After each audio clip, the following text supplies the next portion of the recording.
بسم الله الرحمن الرحیم. ګرانو هیوادوالو السلام علیکم ورحمت الله وبرکاتو.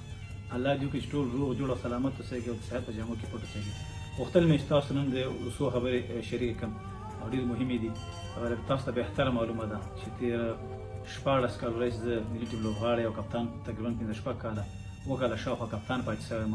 د ټیسټ ټیم کپتان، د آی کپ، د شلاوریزو نړیوال جام، د یو ورځنۍ د شلاوریزو تر اوسه دغه پورې د نړۍ بهترین کپتان زیاتې مسابقې ګټلې دي. د تاسو دعاګانو برکت او د لوبغاړو په محنت برکت سره نن د خپل ژوند باره کې غواړم چې یو ډېره مهمه پرېکړه وکړم چې تر څو ځوانانو ته نور هم فرصت او موقع میلاوه شي.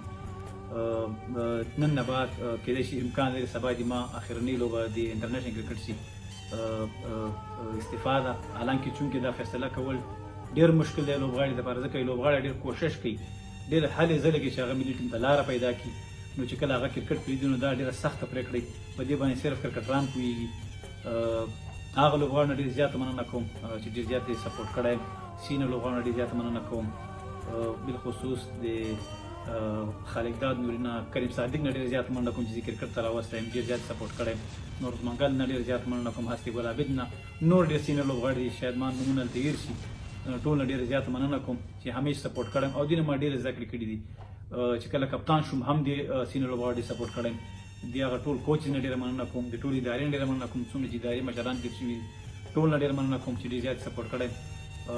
مینهوال نه ډېر زیاته مننه کوم چې همیشه ډېر زیات په سختو حالاتو کې سپورټ کړی یم، ډېرې تشویق کړی یم. هغه خلکو نه هم ډېره زیات مننه کوم چې همیشه نیوکې کړي دي، نو هغوی نه هم ډېر زیات مننه ځکه کوم چې د هغوی نیوکې نه ما ډېره زده کړه کړې ده. باید چې کله نیوکه نه وي ترې زده کړه نه شي کولی. نو نن دا پرېکړه ډېره مشکله ده، خو انشاءالله موږ به کوشش کوو همیشه د افغانستان د کرکټ دپاره چې د افغانستان د کرکټ پرمختګ دپاره اوسني ځوانانو ته ډېر زیات او بهترین فرصت دی. موږ چې کله کرکټ شروع کړی نه وسایل و، نه فیسیلیټي و، نه میدانونه، هېڅ شی هم نه و.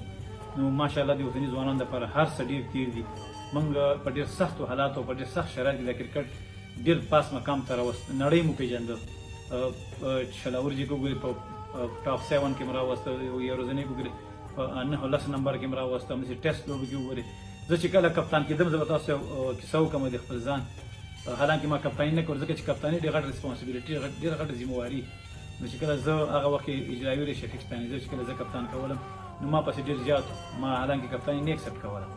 نو خو په یوه خبره مې اکسپټ کړه چې د هېواد دپاره، د هېواد د ولس دپاره، نو هلته ما کپتاني اکسپټ کړه. او هلته ما ځان سره یو تعهد وکړ، یو عهد مې ځان سره وکړ چې انشاءالله زه به چې کله کپتاني پرېږدم په داسې یو وخت کې، داسې یو مقام کې به زه یو لوبه پرېږدم چې حالانکې د افغانستان کرکټ ما دې مقام د لوړ مقام ته رارسولی. الحمدلله هغه ورځ ده، تاسو یې ګورئ چې د افغانستان ټیم اوس نړۍ ورته ډېر متوجه ده، ورته زور ده او ډېر زیات احترام ورته لري.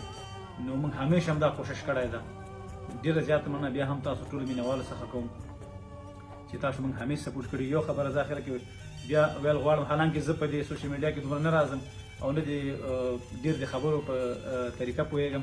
زه چونکې د میدان سره په کرکټ پوهېږم او د کرکټ په پرمختګ پوهېږم چې څنګه باید د کرکټ پرمختګ وشي، څنګه یو ټیم جوړ شي. نو په دې کې ما بیا تجربه ډېره زیاته ده. نو زه هغه افغانان ډېر زیات ما ته نه هیله ده چې همیشه د خپل لوبډله تشویق کوي، خپله لوبډله سپورټ کوي. حالانکې کله چې میچ وبېلل شي نو دا یو خبره یاد ساتئ، څومره چې ولس خفه وي د هغه نه ډېر زیات لوبډله خفه وي، ځکه چې وایي سوځېږي هغه چې په کوم ځای اور بلي. نو په دغه وخت کې په داسې حالاتو کې باید تاسو خپل لوبډله تشویق کړئ او تر شا ودرېږئ چې هغوی تر څو نور هم وکړي چې هغه راجیب کړي، ځکه یو بېللو وخت کې لوبډله ډېره زیاته غورځي.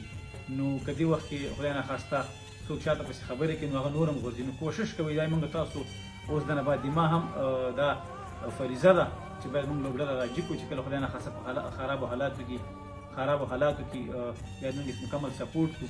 نو بیا هم د ټولو مشرانو نه ټول نه ډېر زیات مننه کوم، د ټولو ولس نه ډېر زیات مننه کوم. او په دې 14 کالو کې کېدای شي موږ ډېرې مسابقې بېللي ګټلې، مسابقې کېدای شي ډېرې بېللې ګټلي، نو ډېر کېدای شي ډېر خلک خفه شوي دي. هغه خلکو نه زه بښنه غواړم د زړه له کومې نه.